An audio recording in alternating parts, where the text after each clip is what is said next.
The farewell speech of Apostle Paul. Ile maongezi yake ya mwisho ya mtume Paulo. Apostle Paul sent a message to Ephesians. Mtume Paulo anatuma ujumbe kwa wazee wa Efeso. To call them. Kuwaita. That come. Kwamba waje. I have something to speak. Nina kitu cha kuongea na ninyi. These people, they are coming from Ephesus. Watu hao wanatoka kule Efeso. Ephesus was the greater city and very rich. Mji wa Efeso ulikuwa mji mzuri na people they are magic. Mahali ambapo watu walikuwa wanafanya mambo ya ajabu. Witchcraft, uchawi, idolatry, waabudu sanamu. But we see Apostle Paul stayed there and for 3 years. Tunaona mtume Paulo akikaa pale kwa miaka 3. And the gospel have changed the whole city. Na injili yake ikabadilisha mji mzima. Because of that, a young man known as Demetrius. Kwa sababu ya hiyo kijana mmoja aitwaye Demetrio, a silversmith, ambaye alikuwa ni mtengeneza miungu, he organized alliance. Aliamua kuunganisha watu fulani wabaya to be against Paul, ili waweze kuwa kinyume na Paulo. Hallelujah, people of God. Hallelujah, watu wa Mungu. Now Apostle Paul, he know very well that Ephesus. Kwa hiyo mtume Paulo anafahamu mji mzuri sana ule mji wa Efeso. So he has something to speak. Kwa hiyo ana kitu fulani cha kuongea. Now when he meet with them, sasa anapokutana nao, he starts explaining how he served the God. Anaanza kueleza namna alipokuwa akimtumikia Mungu. He teach with very faithful. Alihubiri na kufundisha kwa uaminifu mkubwa. With very humility. Kwa unyenyekevu. And he's speaking with them that they are supposed to guard themselves. Na anaongea nao akiwaonya kwamba lazima wajilinde. And to protect the flock. Na walilinde kundi. Because the wolves will come. Kwa sababu dubu watakuja kwa wingi. Not spare the flock. Ambao hawatalihurumia kundi. That they are supposed to watch. Lakini wanatakiwa wawe makini. A shepherd. Mchungaji in Greek is poimen. Katika lugha ya Kiunani ni poimen. Means to take care. Ambayo inamaanisha kujali, protect, kulinda, guide, kuongoza, na kuongoza watu wa Mungu.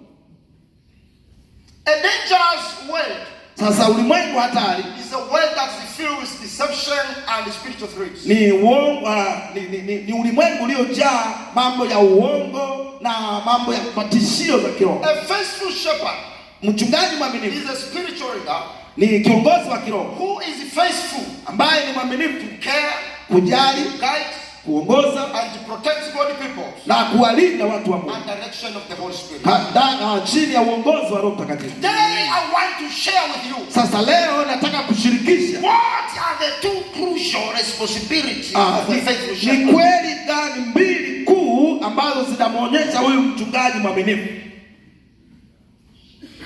The first one, ya kwanza, a faithful shepherd, mchungaji mwaminifu must take care of himself or herself. Lazima ajitunze mwenyewe. Before caring others, kabla ya kuangalia wengine, care yourself. Lazima ujitunze, ujiangalie mwenyewe. Praise the living God. Bwana Yesu asifiwe. Verse 18, mstari ule wa 18 and verse 28a. Mpaka pale 28a. The Bible says that when they arrived, he said to them, you know how I spent the whole time I was with you, from the first day I arrived in the province of Asia. 19, with all humility and many tears, I did my work as the road servant during the hard times that came to me because of the plot of some Jews. 28a, so keep watch over yourself. Walipofika kwake akawaambia, ninyi wenyewe mnajua tangu siku ya kwanza nilipokanyaga hapa Asia, jinsi nilipokuwa kwenu wakati wote, nikimtumikia Bwana kwa unyenyekevu wote na kwa machozi na majaribu yaliyonipata kwa hila za Wayahudi. Mstari wa 28a, jitunzeni nafsi zenu. Before leading others, kabla ya kuongoza wengine, Apostle Paul saying that, Mtume Paulo anasema kwamba guard yourself. Jilinde mwenyewe. Watch over yourself. Jiangalie mwenyewe. Himself showing that. Yeye mwenyewe anajionyesha kwamba he was very careful about himself. Alikuwa makini sana kuhusiana yeye mwenyewe. He said with many tears. Anasema kwa machozi mengi. That means he was praying. Hiyo ikiwa ina maana alikuwa akiomba. A man who are praying. Mtu aliyekuwa akiomba with humility. Kwa unyenyekevu. Watching himself. tujiangalie mwenyewe. That show also to us. Hiyo inaonyesha pia kwetu that we are supposed to take care. Hiyo kwamba tunatakiwa tujali. Amen. Care of yourself. Ujijali mwenyewe, ujitunze. Build your spiritual life. Tengeneza maisha yako ya kiroho. A faithful shepherd, mchungaji mwaminifu, he have to read the word of God. Lazima asome neno la Mungu. He have to pray. Lazima aombe. He have to live a whole life. Na lazima aishi maisha matakatifu. You can see nowadays, unaweza kaona siku za leo, the roads are shepherds. Watu wengi, wachungaji wengi, they can't pray. Hawaombi. Even they can get a few minutes to pray. Hata kama wakipata dakika chache za kuomba, they are ending in sleeping. Wanaishia tu kulala. But watching football are there.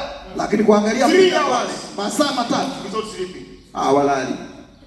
But 30 minutes, lakini dakika 30 sleeping. Wanalala.